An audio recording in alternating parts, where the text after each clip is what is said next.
Hello बच्चों, आपका स्वागत है इस वीडियो लेक्चर सीरीज नंबर 27 में। और अभी हम हैं रेजोनेंस के पार्ट में। अगर आप चैनल पे नए हो तो 1 to 26 पार्ट देख लो रेजोनेंस का, और उससे पहले के भी इलेक्ट्रॉनिक इफेक्ट जो कि इंडक्टिव इफेक्ट, हाइब्रिडाइजेशन वगैरह भी आप देख लेना वीडियो, और तब यहाँ पे आओ तो अच्छा है। वरना अगर आपको पहले से ही आता है तो आप वेलकम हो, आप कोई टीचर हो या कोई स्टूडेंट हो, आपका बहुत बहुत स्वागत है। ठीक है, तो आज मैं आपको बताने वाला एक बहुत इंपॉर्टेंट टॉपिक के बारे में, जिसके बारे में कह सकते हो कि बहुत से लोगों को दिक्कत होती है और बहुत कंफ्यूजन इसके बारे में क्रिएटेड है। तो वो कौन सा टॉपिक है? देखो, अलग अलग बुक्स में भी इसके बारे में ढंग से नहीं दिया हुआ है। कुछ बुक्स हैं अच्छी जिसमें इनके बारे में अच्छे से बताया गया है। ऑनलाइन में भी मैं देखता हूँ कन्फ्यूजन ही कन्फ्यूजन है लोगों को। तो ऐसा क्या है जो हम कर दें कि आपको ये सारी इन्फॉर्मेशन एक जगह सही तरीके से मिल जाए? सो आज मैं आपके सामने लेके आया हूँ वही वीडियो जिसमें मैंने वो सारे आपके जो डाउट्स हैं या आपकी जो परेशानियां हैं वो हमेशा के लिए ख़त्म कर दी है। और उस वीडियो का नाम है, उस लेक्चर का नाम है steric inhibition of resonance, SIR effect. ये बहुत ही डरावना दिखने वाला है, इसके बारे में बहुत से मिसकंसेप्शंस हैं, तो आप डरो मत। ये कोई ऐसे हाईफाई नहीं, बहुत मामूली सी चीज़ है। वो लेते हैं, बहुत ब्यूटीफुल चीज़ भी है, मतलब मामूली भी है और ब्यूटीफुल भी है, लेकिन बड़ा अच्छा इफेक्ट है।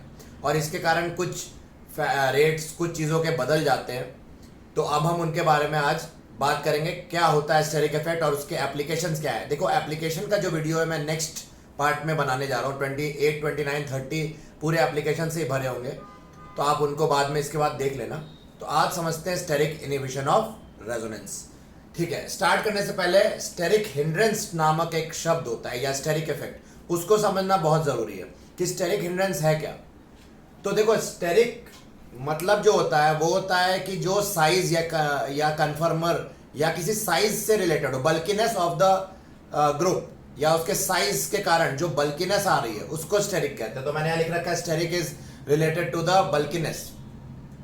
हिंड्रेंस मतलब क्या हुआ? कोई ऑब्स्ट्रक्शन हो गया, रुकावट, इंटरप्शन, इस टाइप की कोई भी चीज इंटरप्शन या हिंड्रेंस होती है। तो ये मतलब आप नाम से अगर निकालना चाहो एक लेमैन की तरह तो कैसे निकालोगे कि बड़ा कोई ग्रुप है उसके कारण कहीं ना कहीं ऑब्स्ट्रक्शन हो रही है, रुकावट आ रही है। यही है स्टेरिक इफेक्ट लॉजिकली। तो देखते हैं क्या ऐसा कुछ है। तो हाँ, बिल्कुल है। होता क्या है कि आप अगर ध्यान से देखो, मैं आपको दिखाता हूं। एक एटम या ग्रुप ये ए है और एक एटम और ग्रुप बी है। कुछ भी हो सकता है, एटम या ग्रुप कुछ भी हो सकता है। मैंने मान लो ग्रुप मान लिया, ए ग्रुप है और बी ग्रुप है। अब ये जो ग्रुप है इनका वैंडर वॉल रेडियस होगा, है ना, क्योंकि आपको अपने केमिकल बॉन्डिंग में काफी कुछ पढ़ रखा है, कई टाइप के इंटरेक्शंस होते हैं। तो इनके वैंडर वॉल रेडियस भी होते हैं, और वैंडर वॉल रेडियस अगर इनके टच करने लगे, मान लो ये इतने पास आ गए कि इनके इंटरेक्शन से इनका इलेक्ट्रॉन क्लाउड इंटरैक्ट करने लगा, यानी कि टच करने लगे इनके वैंडर वॉल रेडियस, ये मैंने लिखा है इलेक्ट्रॉन क्लाउड, या उनके इलेक्ट्रॉन क्लाउड ओवरलैप करने लगे, इतने पास आ गए, तो हम क्या बोलेंगे? इनमें रिपल्शन होने लगेगा। इलेक्ट्रॉन क्लाउड जब बहुत पास आ जाएंगे, यानी कि वैंडर वॉल रेडियस ओवरलैप या टच करने लगेंगे, तो इनमें रिपल्शन होगा। और रिपल्शन होगा क्यों होगा? देखो, हर चीज केमिस्ट्री में स्टेबिलिटी के लिए होती है। तो ऑब्वियसली अगर रिपल्शन हो रहा है, पहले उसकी एनर्जी बहुत बढ़ गई थी, अब रिपल्शन होने से क्या हो गया? उसकी एनर्जी बहुत कम होने लगी धीरे धीरे। और कोई भी चीज अपनी एनर्जी कम करना चाहेगी और स्टेबिलिटी बढ़ती है। जब एनर्जी कम होती है, हमें मालूम है क्या होता है? स्टेबिलिटी बढ़ती है। तो इस कारण से जब इलेक्ट्रॉन क्लाउड इंटरैक्ट करने लगते हैं बहुत पास आके, तो कहीं ना कहीं वो एटम्स या ग्रुप घूम जाते हैं या इंटरैक्ट करने से मना कर देते हैं। और वो इसलिए क्योंकि उनको मिनिमाइज करना होता है अपना रिपल्शन, तो वो आउट ऑफ प्लेन जा सकते हैं, जिस प्लेन में उससे अलग प्लेन में जा सकते हैं। उसके कारण क्या होता है कि इनमें स्टेबिलिटी आ जाती है। तो स्टेरिक इनहिबिशन, स्टेरिक हिंड्रेंस जो है वो स्टेबिलिटी प्रोवाइड करता है मॉलिक्यूल को। सो ऐसा कोई खराब चीज नहीं है, पहली बात। और भी बहुत सी चीजें करता है, देखते हैं। तो आप ये समझ गए होंगे कि ये डायग्राम क्या बताना चाह रहा है कि इलेक्ट्रॉन क्लाउड इंटरैक्शन जब होता है तो एनर्जी बढ़ जाती है, और उसको कम करने के लिए ये रिपल्शन होने लगता है, तो एनर्जी कम होने लगती है, फिर स्टेबिलिटी बढ़ जाती है, और यही चीज है। अब मैं आपको बताऊंगा कुछ ऐसे एग्जाम्पल्स जो बल्कि ग्रुप्स के होते हैं। इवन तो ये अलग अलग केस पे डिपेंड करता है, बट मोर और लेस हमारे सिलेबस में IIT, JEE, NEET, AIIMS, BITSAT, ये सब एग्जाम्स में इन चार ये सब कॉमनली आखिरिंग बल्कि ग्रुप्स हैं। जैसे NO2 है, एक बहुत बल्कि ग्रुप माना जाता है। CH3 है, इनकी एनर्जी कंटेंट के हिसाब से भी इसको डिसाइड करते हैं, बहुत से इसके फैक्टर एक्सपेरिमेंटल फैक्टर्स है। और ये आयोडीन ग्रुप है, ईथर ग्रुप है ना। तो ये सब बल्की ग्रुप हो गए। OH भी बल्की होता है पर उतना नहीं होता, उसकी बल्कीनेस को नेग्लिजिबल माना जाता है, वेरी लेस माना जाता है। But yes it can affect, but उसकी नेग्लिजिबल मानी जाएगी, ये बात याद रखना। उसी तरह से अगर मैं रेट कंपैरिजन करूं कि स्टेरिक हिंड्रेंस का रेट अगर मैं कंपेयर करूं कि किसमें ज्यादा होता है स्टेरिक हिंड्रेंस, तो सब अगर हम मिथाइल ग्रुप के डेरिवेटिव्स देखें तो यहां पे हम बोल सकते हैं टर्शरी ब्यूटाइल है। डेरिवेटिव मतलब उसमें कार्बन ऐड करते गए, तो यहां पे क्या हो गया टर्शरी ब्यूटाइल, फिर आइसोप्रोपाइल। तो सबसे ज्यादा हिंड्रेंस ये करेगा, देख रहे हो कितना बड़ा है, तो इसके यहाँ पे मिथाइल ग्रुप्स लगे हुए हैं ना, यहाँ CH3 इतना ज्यादा रिपल्शन करेंगे अगर कोई बगल में ग्रुप प्रेजेंट होगा उधर। आसपास कोई ग्रुप आ गया इसमें, ये भी रिपल्शन करेगा पर उतना नहीं करेगा, ये और कम करेगा, और ये CH3 सबसे कम करेगा इनमें, पर CH3 अच्छा खासा रिपल्शन करता है। तो सोचो ये सब कितने भयानक कर रहे होंगे, टर्शरी ब्यूटाइल वगैरह, ठीक है। उसी प्रकार से अगर हैलोजेंस की बात करें तो आयोडीन का बहुत ज्यादा माना जाता है, एक्स्ट्राऑर्डिनरली इसका स्टेरिक हिंड्रेंस माना जाता है। इसके कारण कुछ रिएक्टिविटी रेट्स पे भी असर पड़ता है रिएक्शंस के, ठीक है, खासकर ग्लिसरॉल वगैरह के रिएक्शंस हम देखेंगे, तो वो सब है। तो ये हमारा ओवरऑल आपका एक स्टेरिक हिंड्रेंस का मतलब है। और ये कहाँ कॉमनली पाया जाता है, ये जब भी जैसे ये साइक्लिक सिस्टम है या बेंजीन वाला सिस्टम है, उसमें यहां कोई ग्रुप लगा है और यहां कोई ग्रुप लगा है, तो इन दोनों ये 1,2 डाई सब्स्टिट्यूटेड बोल सकते हो बेंजीन, या 1,2 और यहां पे भी लग सकता है 6, ठीक है ना, 1, 2 और ये 6 पोजीशन पे भी लग जाए तो और बढ़ जाएगा। तो ये वाले ग्रुप्स रेफरेंस ग्रुप कोई लगा है और इनमें से कोई ग्रुप यहां ऑर्थो पे लग गया, तो हम क्या बोलते हैं, इनमें स्टेरिक हिंड्रेंस होगा या हो सकता है, ठीक है, होने के चांस बढ़ जाएंगे। और जिसके कारण बहुत सी चीजों पे असर पड़ेगा, वो क्या क्या चीजें जिन पे असर पड़ेगा तो वो अभी हम बात करेंगे थोड़ी देर में। तो ये आप समझ गए होंगे कि भाई स्टेरिक हिंड्रेंस जो है ये किस जगह पे ज्यादा हमारे सिलेबस में फिनोमेना यूज होता है, ठीक है। चलो मैं आपको अब बताता हूं कि यहां पे कौन कौन सी जगहों पे आप इसके एप्लीकेशन देखोगे। तो एक तो इसका साइज वगैरह, कन्फर्मेशंस वगैरह, शेप वगैरह पे इसका असर पड़ता है, ठीक है। उसके बाद इसका जो है रिएक्टिविटी रेट पे भी असर पड़ता है। मैं कुछ लिख रहा हूं, वैसे तो बहुत ढेर सारे हैं। रिएक्टिविटी रेट जैसे आपका न्यूक्लियोफिलिक एडिशन, SN2 रिएक्शंस है ना, SE reaction, nucleophilic addition reaction and so on, esterification, इन सब पे भी स्टेरिक हिंड्रेंस का असर पड़ता है। और कहां पड़ता है, बॉन्ड लेंथ पे पड़ सकता है इसका असर। देखो ये सब नीट में और एम्स के पेपर में कई बार देखे गए इस टाइप के क्वेश्चन जो इन पे बेस्ड है। तो मैं सारे आपके क्वेश्चंस करवा दूंगा, आप चिंता मत करो, जो भी मैं बताऊंगा उसी से आएगा, ठीक है। फिर बॉन्ड लेंथ, फिर स्टेबिलिटी ऑफ कार्बोकेटायन वगैरह भी असर कर देता है। स्टेबिलिटी ऑफ कार्बोकेटायन या फ्री रेडिकल की स्टेबिलिटी को ये जो अफेक्ट कर सकता है स्टेरिक हिंड्रेंस। और क्या हो सकता है, एसिडिटी वगैरह को भी असर करता है, बेसिसिटी। तो इस तरह से और भी बहुत सी चीजें, कलर भी होता है, आगे जाके देखोगे बहुत सी चीजें हो जाती है। जब रेजोनेंस को अफेक्ट करता है तो उसमें कलर भी इन्वॉल्व रहता है ना, वो हम लोग को नहीं करना उतना डिटेल में, ठीक है। लेकिन आपको यहां तक समझ में आ गया तो हम अब प्रॉपर्ली बढ़ सकते हैं। इसके बाद हम लोग जा सकते हैं स्टेरिक इनहिबिशन ऑफ रेजोनेंस में। बस कुछ एग्जांपल्स लेते हैं। तो आपको मैं स्टेरिक हिंड्रेंस के कुछ केसेस दे रहा हूं। जैसे आप पहले ये समझ लो, ये साइक्लोहेक्सेन है, इसका चेयर फॉर्म है।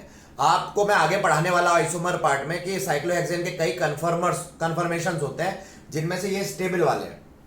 तो ये चेयर फॉर्म है।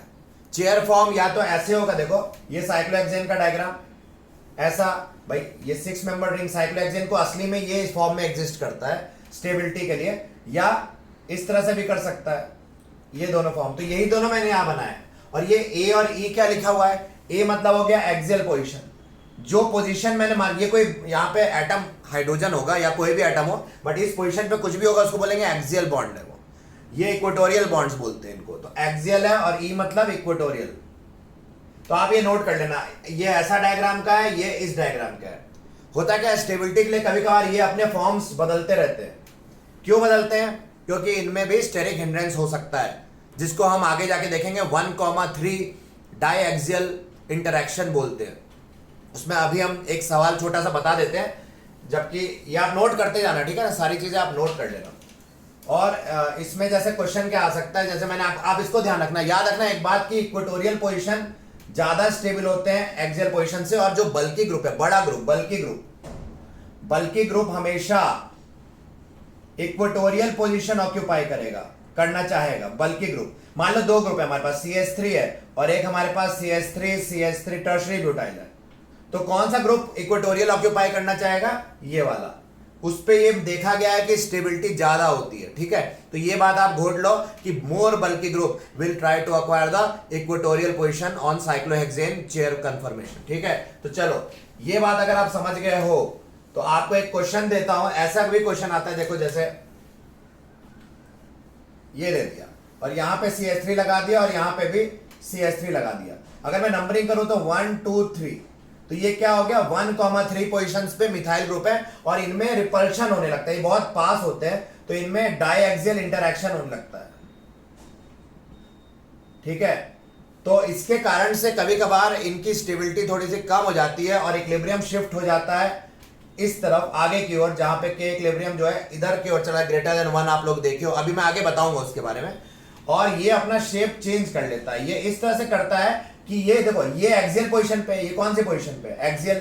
मैंने बताया ये हाइड्रोजन, भाई हाइड्रोजन यहाँ इक्वेटोरियल पे है, तो हाइड्रोजन तो लेस बल्कि है, वो इक्वेटोरियल पे क्यों होगा? मोर बल्कि ग्रुप को मैंने बताया इक्वेटोरियल पे डालना होता है स्टेबिलिटी के लिए। तो मोर बल्कि ग्रुप को हम क्या कर देंगे, रिंग को हम ऐसे घुमा दिया हमने, फ्लिपिंग कर दी, और इस पे हम 1,3 पोजीशन ऐसे ढूंढेंगे कि वहां पे रिपल्शन मिनिमाइज हो जाए और वो इक्वेटोरियल पोजीशन भी हो। तो आप अगर इस डायग्राम को देखो, आप इस डायग्राम को जब देखो तो ऐसा मैच कर रहा है, और इस डायग्राम में इक्वेटोरियल ढूंढ लो, एक हम चलो ये इक्वेटोरियल पकड़ लेते हैं और इसके रिस्पेक्ट में थर्ड पोजीशन पे ये इक्वेटोरियल पकड़ ले, तो यहां पे हमने एक CH3 लगा दिया इक्वेटोरियल पे और हमने CH3 यहां लगा दिया क्योंकि ये भी इक्वेटोरियल है। तो हमने इस फॉर्म को देखो इसमें कन्वर्ट कर लिया। यहां पे भी अगर हम देखें तो हम इसको बोलते हैं 1,3 डाई इक्वेटोरियल। अब ये 1,3 डाई इक्वेटोरियल पोजीशन पे आ चुके हैं और अब इनकी स्टेबिलिटी ज्यादा हो गई है।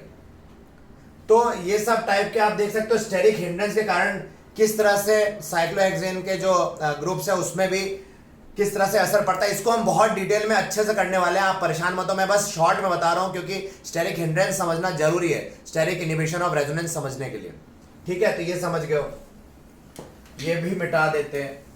तो अब आपका ये जो है स्टेरिक इनहिबिशन का एक और हम स्टेरिक हिंड्रेंस का एग्जांपल ले लें। जैसे हमारे पास मान लो ये आ गया ग्लिसरॉल, है ना, ये क्या है हमारा ग्लिसरॉल,